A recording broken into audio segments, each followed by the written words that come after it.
Hello everyone, welcome back to our channel. Take it simple. On today's video, I'm going to show you how to delete your Frollo account. It's very quick and easy, so let's get started.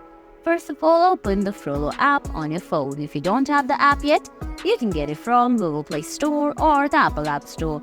Now go ahead, launch the app, then sign in. Now on the screen at the bottom, you're gonna find options like dashboard, portfolio, cash flow, etc. Stay on dashboard, then on the top right corner, you're gonna have to tap on settings. Under settings, you can see categories like account, reports, help and legal, app settings, and account ownership. Under account ownership, go ahead and tap on delete account. Then select I want to delete my account from the bottom of the screen. Now, from the prompt appearing on the screen, go ahead and tap on the reason that you're deleting your account and select continue anyway. Now, all you have to do is tap on yes delete account from the bottom of your screen and your account on Frollo will be deleted. And guys, that's it.